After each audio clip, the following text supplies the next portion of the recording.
Hi everybody, Bryant Greening from LegalRideshare. I am here today with the folks from Wridz, a new rideshare company that's popping up around the country. We've got Jerry and Mark with us. We've been really excited about Wridz and we've been spending time with you ever since we learned about what you're all about, which is really making drivers the central focus and putting drivers in the best position to earn and thrive.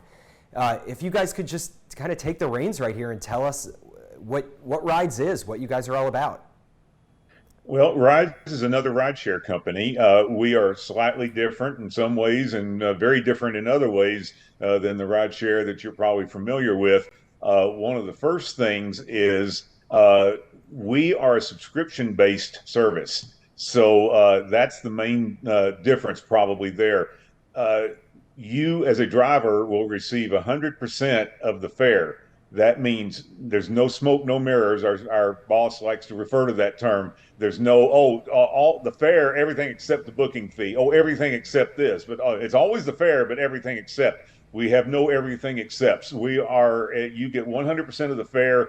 The things that obviously you will not get are things like airport fees that have to go to the airport, sales tax, credit card swipe fees, and insurance. But other than that, everything the passenger pays, including tips, goes in your pocket. Now, we are region based, meaning you will sign up to drive in one particular region. Regions are rather large. They're centered around major cities, most of them. There's a Chicago region, there's an Austin region. I'm from Austin, Texas. There's a San Antonio region, there'll be a Houston region. So that size, but you will sign up to drive in one region, and the region charge is typically $100 per month for the subscription fee. But some of the smaller markets that we have will have slightly less fees per month. But normally you expect to pay $100 a month, but you walk home with not 30 to 40% of the fare, but 100% of the fare. Another thing that we have that is huge for the passengers, we have no surge pricing whatsoever. The price that you pay to go down to Wrigley Field to go to a baseball game is the same price you're going to pay to come home from Wrigley Field from that baseball game. So there's not any, it's a crowd, therefore we're going to bump it up to $200. Passengers are very excited about that. But on the other side of that, we have something called a perk, P-E-R-K. It's an acronym. Basically what it is a way for the passenger to add, let's say, incentive, make it worth your while. Let's say that there's a 2 or 3 block trip that I've got to take, but it's snowing. But I'm on a business account and I know it's only $5 and I don't care. I will pay $25 not to have to walk in the snow. But it's a 2 or 3 mile trip for the driver to come pick us up. So, and then the driver's going to say, that's not worth it. It's not worth it for me to navigate all that traffic in the ice to go pick up somebody for a minimum fare trip.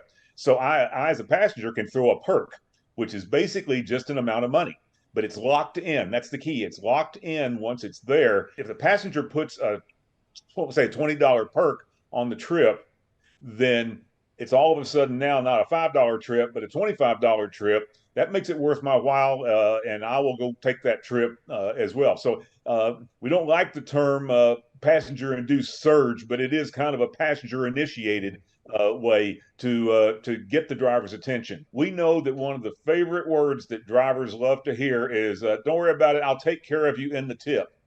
And we know how to translate that. Drivers know that that's usually not going to happen, but a perk, once it's added, cannot be removed. It's not replacing the tip. It is in addition to the tip. I guess the other biggest thing is we care. Uh, we care, and you can talk to someone with us. Each region is licensed to a company that most of the time they live in the area or they have connection to the area. There will be no national corporation phone calls that you have to make. You will get to know your region licensee locally, and if you have a problem, you can contact them.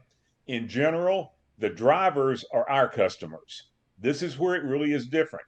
Uh, the drivers are our customers. The passengers are your customers as drivers. Now, obviously, we want to make passengers happy because that makes you happy.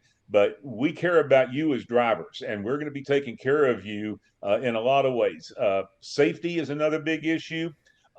We have several ways that we enhance the safety both for the driver and the passenger. Drivers must do an in-person drug test and let us look at the vehicle in person. You do a background check, and we have continuous monitoring of background checks.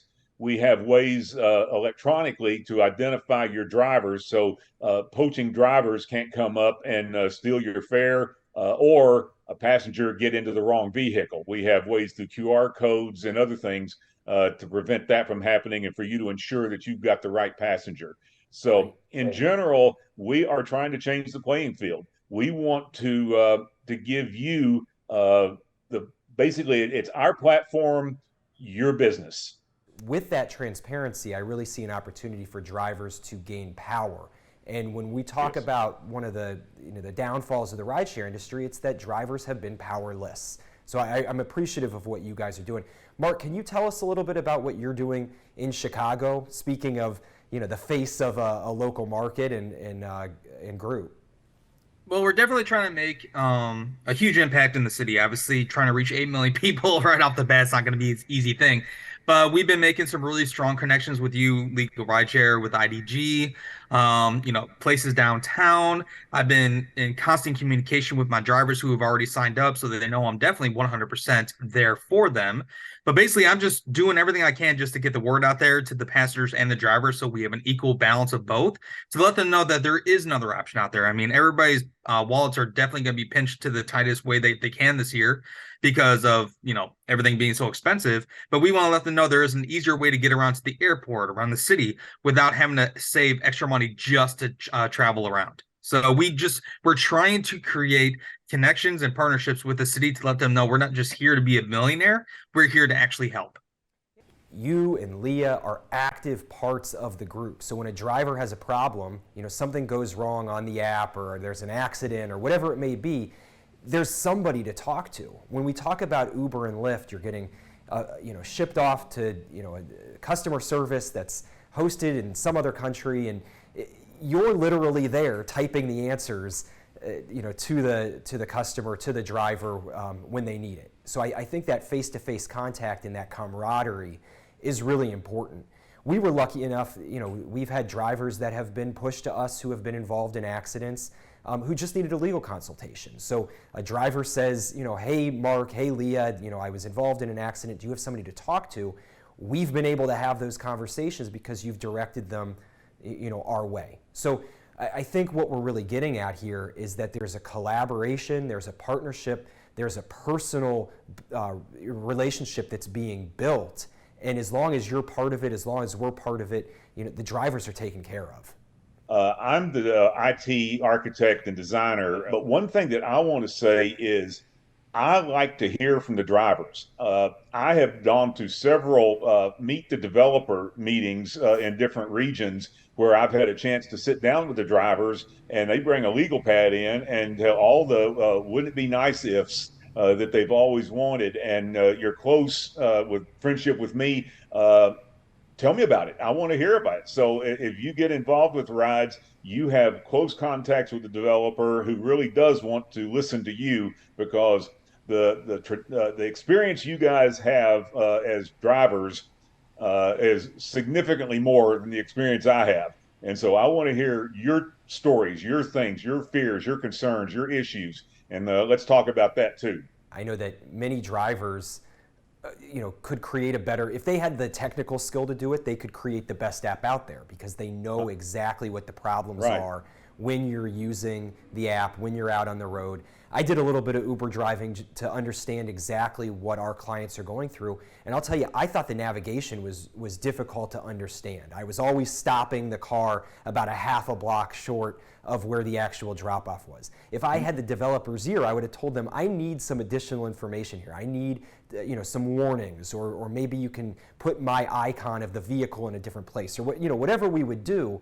Well, now you have that ear. You are able to have that that conversation, and the app can be built around you and your needs.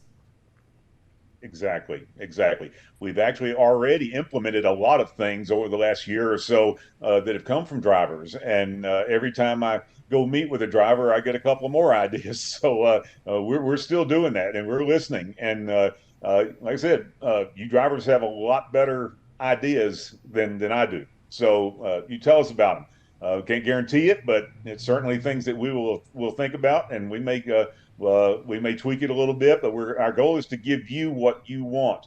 Our whole goal is to make it where you feel like you are owning your own business. We hand you business cards. You have your own QR code that's on your placard on your dashboard that's unique to you. You can download that QR code and print it on business cards, put it on koozies, put it on coasters at bars. So we're doing it to where you market yourself, you market your business. And we're doing a lot of things to help you, to assist you in that. But that's our goal. You know, the more you market for yourself, the more we're all going to benefit from it. Every driver out there is running their own business. Whatever rideshare company you're working for, you are an entrepreneur, you are a business person, and you need to protect yourself. And that's one of the reasons why I'm so excited to be working with Wridz, is because you're arming drivers with the ability to make enough money and to protect themselves when things do go wrong. You do that through customer service, and you do that through partnerships. One of the things that I'm excited about in working with you is that there's a direct line to our office if one of your drivers gets involved in an accident. So, say you're riding, you're driving around on rides and somebody rear ends you. You don't know how to handle your property damage claim. You've got a sore neck. You might need medical attention. If you weren't driving on rides, if you were driving for Uber, they're not going to help you at all. If you're driving for Wridz, they have a direct line to me. They can give you my contact information, and we can be giving you a consultation on how to get the medical treatment, get your car repaired, put your lost wages back in your pocket, and get your medical bills paid. So we're hitting this from every possible angle to make sure that drivers are protected before they start driving, while they're driving, and if and when something goes wrong while they're on the road. Along those same lines, you mentioned that one of the questions we get all the time is about insurance, and you are covered. We still recommend you get your insurance rider on your policy. For rideshare as a driver, there that's $10-15 a month. But as far as your liability and other types of insurance, everything, we have a policy that is covered. We're loving that you guys are prioritizing insurance and protecting your drivers and others in our community. That's what insurance is for. Something, will go wrong. It's just a fact of being on the road. So people have to take responsibility and provide adequate protection, which is what I'm thankful Wridz is doing. Well, guys, I appreciate the opportunity to hear about what Wridz is up to. Mark, can you just give us a quick rundown of what's next in Chicago? What can we expect over the next 6-12 months as you guys are developing? Well, obviously, as you already pointed out, we finally got our airports. That was the biggest hurdle we had. I mean, it took a long time for us to get that. So now it's not just, oh, we're working here, but not here. Now we're working the entire Chicagoland area from north to south, east to west. We're going to be heading up a lot more campaigns.